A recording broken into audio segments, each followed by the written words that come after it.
बिस्मिल्लाहिर्रहमानिर्रहीम, अस्सलाम वालेकुम। मैं नुमान फरीद हूँ और आप मेरा यूट्यूब चैनल देख रहे हैं। दुआ है कि अल्लाह रब्बुल इज़्ज़त आपको और आपकी फ़ैमिली को अपने हिफ्ज़ व अमान में रखे और आप सब अपनी फ़ैमिली के साथ खुश व खुर्रम ज़िंदगी गुजारें। आमीन सुम्मा आमीन। नाज़रीन, लाहौर इस्लामपुरा का जो वाक़या पिछले 2 दिन से मैं आपसे डिस्कस कर रहा हूँ, आज की वीडियो के अंदर उसकी मज़ीद तफ़सीलात आपके सामने रखेंगे, जिसमें बहू अपनी सास मकतूला अनीसा बीबी को कहती है कि अगर आप चाहें तो मेरा घर टूटने से बच सकता है, जब उसको वो समझाती है। अब इसके पीछे वजह क्या थी वो भी मैं आपको बताऊंगा। साथ ही साथ मैं आपको बताऊंगा कि जो उस्मान दरिंदा है, जो दामाद है उस घर का, और उसने कैसे पुलिस को पैसे दिए और किस मौके के ऊपर उसने केस को दबाया, और अदरवाइज़ उस वक़्त पता चल जाता कि ये एक पुलिस केस था और ये एक सोची समझी साजिश के तहत कत्ल था। जब उस वक़्त पुलिस हॉस्पिटल से बॉडी दे दी जाती है, वो वाक़या कैसे पेश आया वो भी मैं आपके सामने रखूँगा। और साथ ही साथ बताऊँगा कि कैसे ये तीनों मुल्ज़िम, इसके अंदर हमज़ा जो सुतेला बेटा है, जिसको बड़े नाज नखरे से उसने पाला, छोटा था जब इसको पाला, और उसके बाद कैसे इन्होंने और कितने दिन लगाए इसको प्लान को सरअंजाम देते हुए, कितने दिन से वो नशा दे रहे थे, फिर उसके बाद जो है ये कत्ल नहीं कर पाते थे, इसकी पीछे वजह क्या होती थी। आज की वीडियो के अंदर कुछ इस तरह की तफसीलात हैं, वो भी मैं आपके सामने रखूँगा। फिर जो उसका नुमान का मामू है, जो कि इस मकतूला का भाई है, उसको भी इस वाक़े का इल्म हुआ, लेकिन उनके इस मामले के अंदर इंटरफेयर करने से या इस मामले की गुत्थी सुलझाने से पहले ही जो उस्मान था वो अपना प्लान जो है उस अनीला के साथ और मुल्ज़िम हमज़ा के साथ जो है वो बना चुका था। ये सारी तफसीलात आज की वीडियो के अंदर आपको मैं बताऊंगा। मज़ीद वीडियो देखने से पहले आप लोगों से रिक्वेस्ट है कि मेरे चैनल को सब्सक्राइब करें और साथ लगे बेल आइकन को भी प्रेस करें ताकि आपको अपडेट मिलती रहे। नाज़रीन, ये हमारे जो पाकिस्तान के अंदर इलेक्शन होते हैं उससे एक दिन बाद की बात है, 9 की। उस वक़्त ये वाक़या पेश आता है और उस वक़्त जो अनीसा बीबी हैं, जो मकतूला हैं, वो समझा रही थी अपनी बहू को,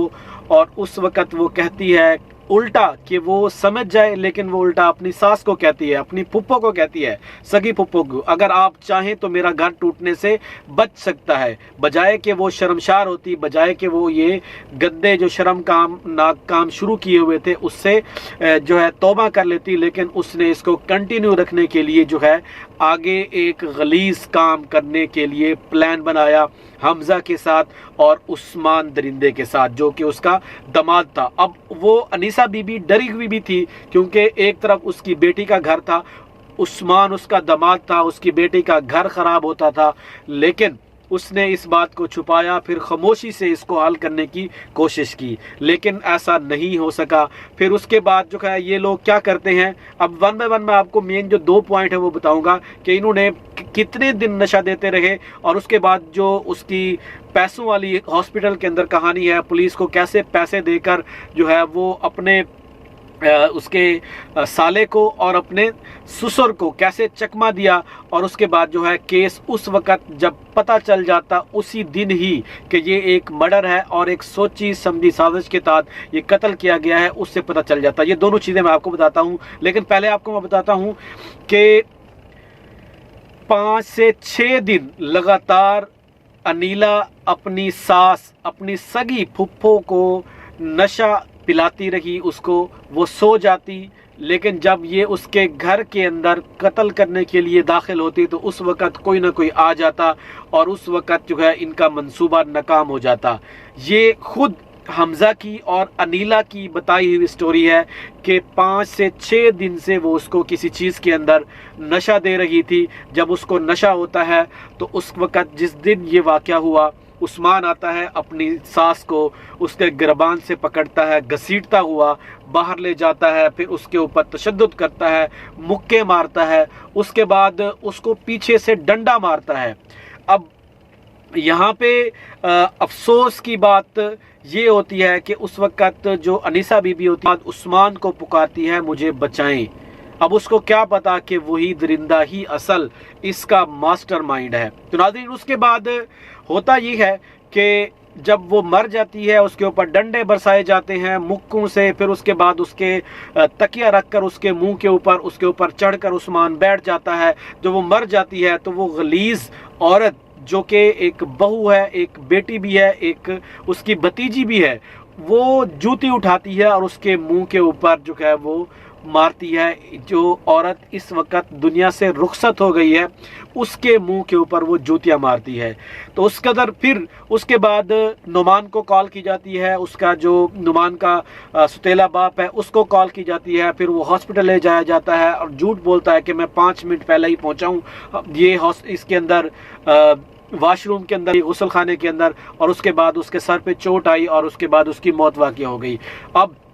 ہاسپٹل جب جاتے ہیں تو وہاں پہ ڈاکٹر چیک کرتا ہے، چیک کرنے کے بعد ڈاکٹر کہتا ہے کہ یہ پولیس کیس ہے، اور وہ ڈاکٹر اپنی ذمہ داری پوری کر کے وہ کہتا ہے کہ میں پولیس کو بتاؤں گا۔ وہاں پہ جو پولیس ڈیسک ہے وہاں پہ وہ ڈیسک پہ جاتا ہے، پولیس کو بتاتا ہے، پولیس آتی ہے اور اس کے بعد نعمان کا جو والد ہوتا ہے اس کو بتاتی ہے کہ یہ پولیس کیس ہے، آپ اپنا ID کارڈ دیں اور آپ کو اس کیس کے اندر جو ہے وہ ہمارا ساتھ دینا ہوگا۔ وہ کہتا ہے ٹھیک ہے میں آپ لوگوں کا ساتھ دوں گا، اور میرا ID کارڈ جو ہے وہ گھر پہ ہے۔ وہ عثمان درندے کو بھیجتا ہے، وہ گھر سے ID کارڈ لینے کے لیے، وہ گھر سے اس کا ID کارڈ لے کے آتا ہے، اور اس کے بعد وہ ID کارڈ پولیس کو دیا جاتا ہے۔ اور جب اس کے بعد عثمان دوبارہ جاتا ہے پولیس والے کے ساتھ، تو اس وقت پتہ نہیں کتنے پیسے دیتا ہے، کس قسم کی لالچ دیتا ہے، کیا آفر کرتا ہے پولیس والے کو۔ اس وقت جو پولیس اس وقت بضد تھی کہ یہ ایک پولیس کیس ہے اور یہ پولیس کیس ہی ہم اس کو کریں گے، اور بالکل جو ہے وہ نہیں مان رہے تھے، تو اس وقت وہ اچانک سے مان گئے اور آ کر کہتے ہیں کہ یہ لے اپنا ID کارڈ اور آپ اب اس ڈیڈ باڈی کو لے کر جا سکتے ہیں۔ تو ناظرین، یہ اس وقت یہ وہ اہم پوائنٹ تھا۔ اگر پولیس رشوت نہ لیتی تو اس وقت جو عثمان اور اس کی جو عثمان کے ساتھ جو ان کے جو انیلا ہے وہ اور حمزہ جو ستیلا بیٹا ہے، ان تمام بہو بیٹا اور داماد کا جو کھیل تھا وہ سارا پہلے دن ہی واضح ہو جاتا۔ یہ ایک ٹرننگ پوائنٹ تھا جو آپ سے ڈسکس کرنا تھا۔ دوسرا ٹرننگ پوائنٹ، جب اس کو مارا جا رہا تھا، جس گھر کے اندر نعمان اور اس کے پوری فیملی کرایہ دار تھے، وہ لوگ اس گھر کی دوسری سیڑھی اس کے ساتھ جاتی ہے، جو کہ میں اپنی ویڈیو کے اندر بارہا آپ کو بتا چکا ہوں، وہ پوائنٹ دکھا بھی چکا ہوں۔ وہاں سے دیکھتی ہے، اس کی چیخوں کی آواز سنتی رہتی ہے، لیکن اس وقت نہ ہی وہ پولیس کو کال کرتی ہے نہ شور مچاتی ہے۔ ہو سکتا ہے کہ درندے اس کے شور کرنے سے، اس وقت جو ہے وہ آواز لگانے سے اس وقت چھوڑ کر وہ بھاگ جاتے۔ وہ زخمی ہوتی لیکن وہ زندہ تو ہوتی، لیکن اس نے بھی ہو سکتا ہے ڈر کر یا اپنے آپ کو اس کیس سے الگ رکھنے کے لیے، جس طرح پاکستان کے اندر ماحول ہے کہ اصل جو مجرم ہوتے ہیں وہ بچ جاتے ہیں، لیکن جس نے دیکھا وہ اس کے اندر پھنس جاتا ہے۔ ہو سکتا ہے کہ اس لیے بھی اس نے اپنے آپ کو بچانے کی کوشش کی اور وہاں سے نکل گئی۔ اور یہ ایک پوری دردناک سٹوری ہے، کیسے رشتوں کے اندر خون سفید ہو جاتا ہے۔ اور حیرانی کی بات ہے کہ صرف نعمان کی فیملی کے ساتھ یہ ایک 8 ماہ کا تعلق ہوتا ہے، جس سے اس تعلق کے دوران جو ہے کیسے نعمان کے جو بہنائی ہوتا ہے اس کا تعلق اس کی بیوی کے ساتھ بن جاتا ہے، اور اس کے بعد دیگرے ان کا آپس میں ملنا، پھر اس کے بعد ناجائز بچے جو ان کا بچہ ہے، اب اس کے اوپر سوالات اٹھائے جا رہے ہیں کہ وہ بچہ بھی ناجائز ہے۔ یہ سارا چیزیں جو ہے وہ اب واضح طور پہ سامنے آ چکی ہیں۔ اب نعمان نے یہاں پہ کہا ہے کہ مجھے تو یہ شک ہے کہ یہ بچہ میرا نہیں ہے۔ تو ناظرین، یہ ایک سٹوری تھی جو آج میں نے آپ کے سامنے رکھی، اور اس کو شیئر کریں تاکہ نعمان اور اس کی فیملی کو انصاف مل سکے، اور جو ملزمان ہیں ان کو کڑی سے کڑی سزا مل سکے، اور وہ اپنے کیفر کردار کو پہنچ سکے۔ تو آج کے لیے اتنا ہی، اپنا خیال رکھیے گا۔ اللہ تعالی ہم سب کا حامی و ناصر ہو۔ السلام علیکم۔